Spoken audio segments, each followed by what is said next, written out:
Hello everyone, I'm Brior and welcome back to Good Game Empire. Approximately 1 month ago, I ran a poll right here on my YouTube channel and over 500 of you responded. The question I asked was, is PvP broken in Good Game Empire? And a whopping 87% of you said yes. I agree. I think it's hard not to come to that conclusion when you can look around in the game and see that players are creating low-level accounts to capture other players' outposts. Your outpost, which you've spent months or perhaps even years building up, could be captured by a level 10 player in just as many minutes.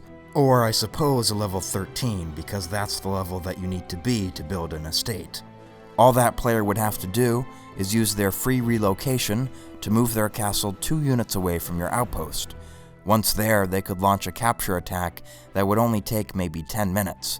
If your alliance couldn't support in that time, which is possible, especially if you have an inactive alliance, or if the capture attack comes in at 4 AM, and that capture attack wins, which is possible if you didn't have any defenders stationed there, then that player now has a flag planted at your outpost.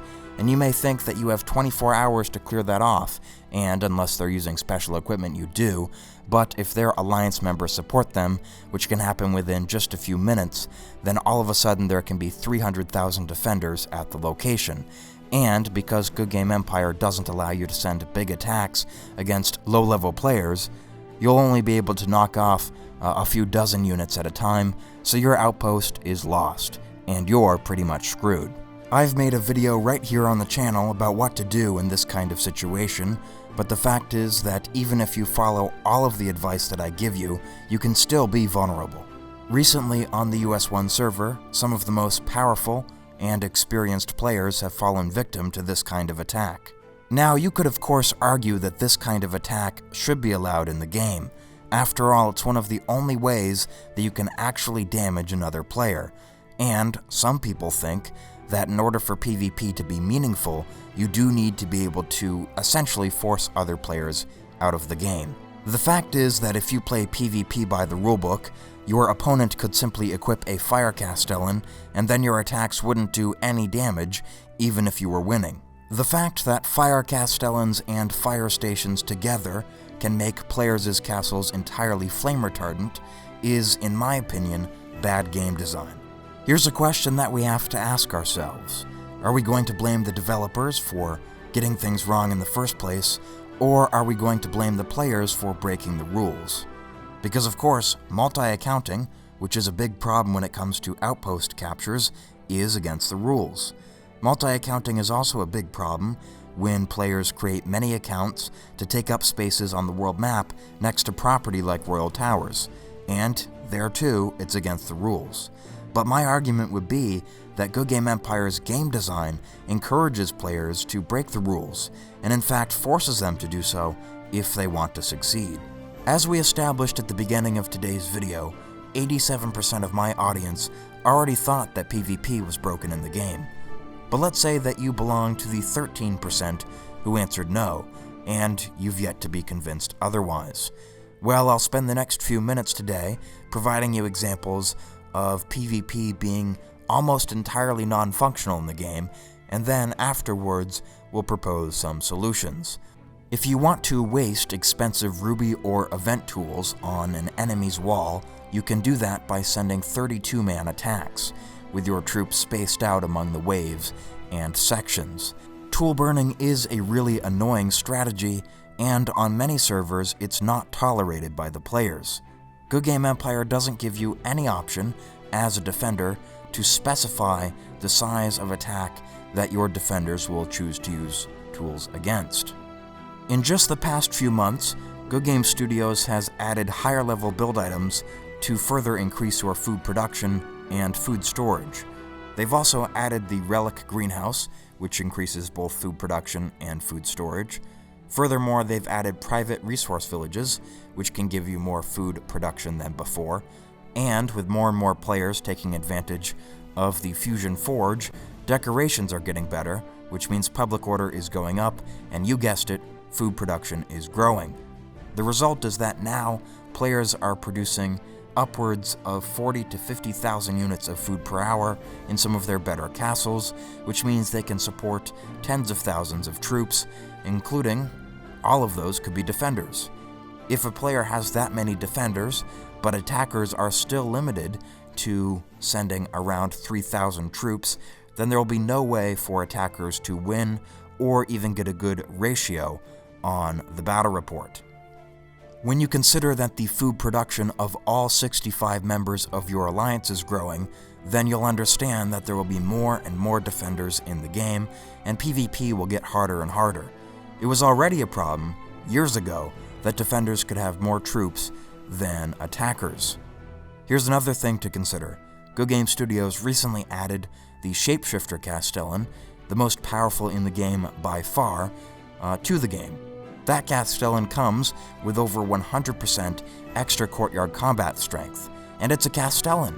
That means that the 20, 30, or 50,000 units stacked in the defender's courtyard will now all receive an even further bonus, and PvP becomes less and less viable. Not to mention that Castellan is very difficult to get for most players, except for Ruby buyers, where it's always on offer. A while back, Good Game Studios also added a new tool called Quicklime Bombs. These are like lime bombs, except they're even better. They have more of a bonus that gets added to melee defenders, and they are very overpowered. As Hervius suggested on the forums, Quicklime Bombs should be removed from the game. And in fact, bombs that people have already bought need to be removed as well, because some players have thousands.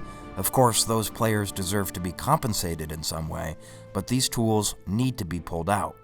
As I mentioned earlier, powerful alliances can get a lot of support to their players. That makes it possible for lower level players to join those alliances and then unfairly dominate the honor rankings. Once again, these low level players could be multi-accounts. Take a look at the honor rankings here, and in particular this level 44 player. This player might very well be completely legitimate and great at the game, but if you were also a level 44 attacking this guy, you'd be going up not only against him, but against all of his level 70 friends. Ever since alliances started to get better and better at supporting their members, Good Game Studios has been releasing equipment for commanders that increases your travel speed. This is of course a way of reaching your target before support can get there. Nowadays, top-level PvP players won't send an attack and expect to win if that attack will take more than 15 minutes to get to its destination. Instead, they look for players in the nearby area, maybe as few as 50 units away from their own castle. This greatly reduces the number of PvP targets you can actually expect to attack and win against. Ideally, your attack would not have a travel time of more than 10 minutes, because for the first 10 minutes of any attack, you'll be able to hit the retreat button. So if your attack only takes 9 minutes, for example, you could keep spying the target using fast travel feathers, and if you saw that the defenses had changed or that support had arrived, you could retreat your attack up until the very last second. I think all of this is dumb, but I suppose that some of you might think that this makes PvP fast-paced and exciting. That may very well be true, but sometimes PvP is so fast-paced and exciting that Good Game Empire servers just can't keep up. When you as a player are being attacked multiple times, or maybe even just once, but you also have a lot of tool-burning attacks coming in, your game will slow to a crawl. It will make it difficult for you to move around Castellan equipment, or for you to move around troops, set your defenses, all of that stuff. And when the game doesn't allow you to set up your defenses properly, let me tell you, there are few things more frustrating than that. This particular problem, extreme lag when you fall under attack, can mostly be solved by going into the settings menu and turning off travel arrows on the world map. But most players won't know to do this, and in my opinion, if Good Game Studios is going to offer a feature in the game, especially one that has been around since the very beginning, then they should have servers that can handle the workload. As best as possible, the game should not get in your way of playing the game. The Alliance tournament used to be based off of glory points that players got from attacking other real players in the game. But back when that was the case, players would just work with their friends to glory boost, and they could get millions of glory points illegitimately. It was for that reason that the Alliance tournament had to be taken out and then was later reintroduced but wasn't based on glory points, simply because Good Game Studios couldn't figure out how to fix their PvP system. Alright, so hopefully by this point in the video, you either agree that PvP is completely borked, or you at least agree that there are some problems with it, and Good Game Empire would benefit from some adjustments. To that end, I have some suggestions. In my experience with making a few recommendations over the years on the game's forums, almost nobody agrees with what should be done, but hear me out. With every suggestion I make, I'll try to estimate the actual impact that change would have on the game. Back in January of 2018, I proposed that the number of defenders that could fit into a defender's courtyard be limited to around 7,000. Nowadays, I think that number could go up slightly, maybe to 10,000 for example, and 10,500 including the troops on the wall. Now, this number could be adjustable depending on the player's level bracket, so if the player was only level 20 for example, the number of defenders that could fit into the courtyard would be greatly reduced, let's say 1,000. This would solve the problem of lower level players joining big alliances and dominating the honor rankings. How would it work if you received more support than was allowed in your courtyard? Let's say that you have 100,000 units in your castle. In that case, the best 10,000 would fight. Let's say that 1,000 were killed in the battle and another attack came in, meaning that you now had 99,000 at your castle. Well, in that case, again, the best 10,000 units out of those 99,000 remaining would fight. This also means that players would still have an incentive to store more than 10,500 units of defense in their castles, just in case they were to get attacked multiple times. Over the years I've been making videos, I've heard many players complain about legendary level 800 players attacking legendary level 50 players. There's absolutely a big power discrepancy there, and some players take advantage of it. I think that this new mechanic could be used to alter the balance. Let's say that the legendary level 50 player wanted to attack up against the more powerful legendary level 800 player. Well, in that case, it would be the regular 10,500 defenders limit. However, if the legendary level 800 player wanted to attack down against that same legendary level 50 player, well then he could run into 15,000 units in the courtyard, for example. Now, Good Game Studios would have to fiddle around with these numbers and find the exact right balance for that to work, but I think that's a great opportunity. Let's go back to talking about two top-level PvP players. The reason that I think 10,500 is a good number is because if an attack of around 3,000 powerful units ran up against that, then that attack could do a lot of damage, but the defender could still definitely win, as long as they knew what they were doing. This means that if they were limited to those 10,000 units in the courtyard, knowing how to defend would actually matter again. Nowadays in the game, sometimes it doesn't even matter if you hold the wall, so long as you have 100,000 units of support in the courtyard, nothing can really hurt you that much. But with this new feature, once again, strategy comes back into the game. One final note on this feature is that in the event of a capture attack, I don't think that there should be any limit on the number of defenders in the courtyard against that. Now, in this video, I've talked about all of the trouble that low-level multi-accounts have been causing.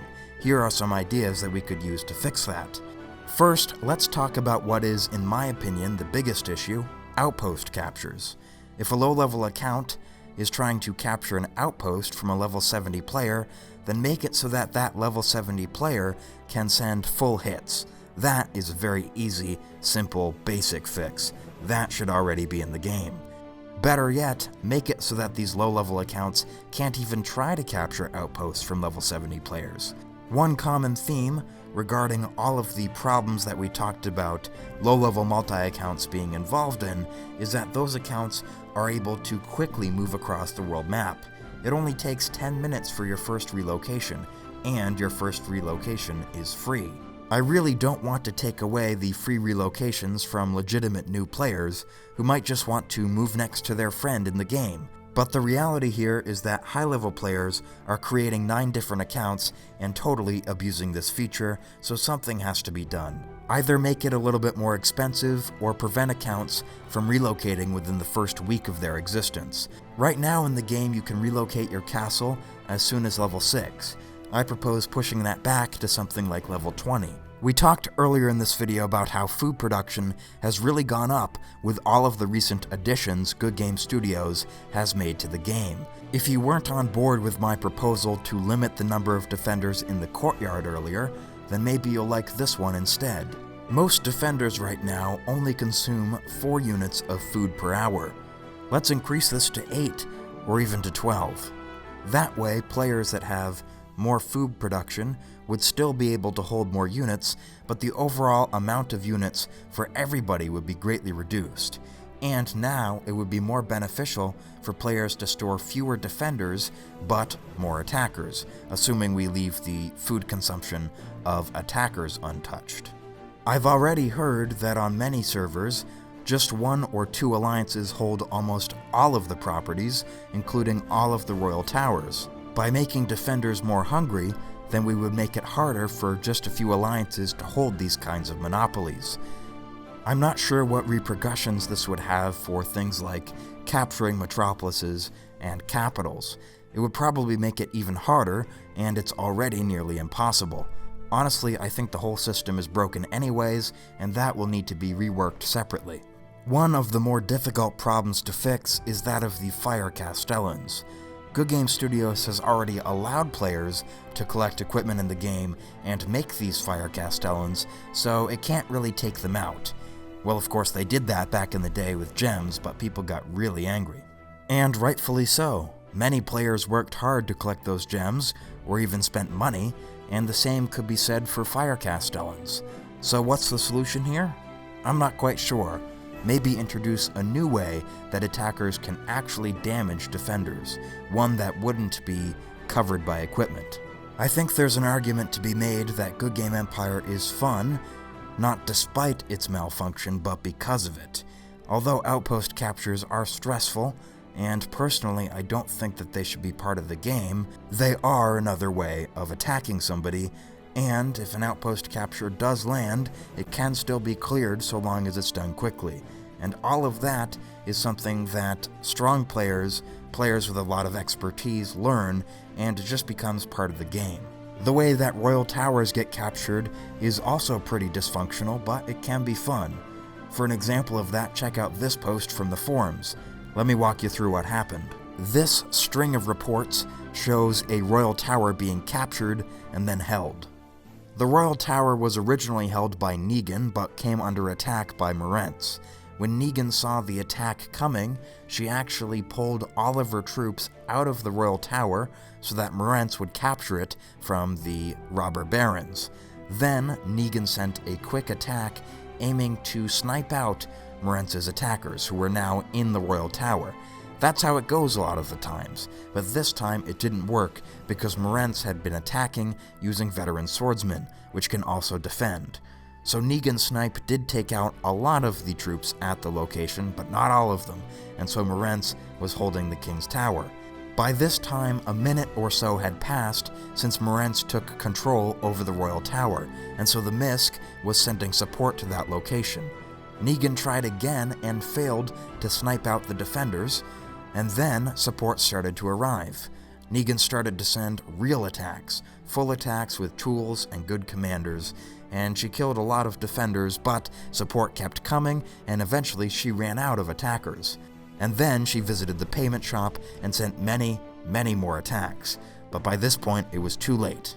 You could argue that this is a good example of a player who can purchase a lot of power in the game, and it shows that ruby whales are being catered to too much. But I would point out that even though Negan did purchase all of those troops, and actually quite frequently purchases troops, she still lost the royal tower, so maybe the ruby buyer advantage isn't always enough. That brings us to the end of today's video. Of course, in the comment section down below, feel free to rip into any of my suggestions. They may not be very good. I don't know, I came up with most of them in the course of half an hour, and it's just me. not an entire board at Good Game Studios. But while you're down there giving me your feedback, please also let me know if your opinion regarding whether or not PvP is broken changed during the course of watching this video. And that's it. Thank you for watching. As always, I've been Brior, and I'll see you next time.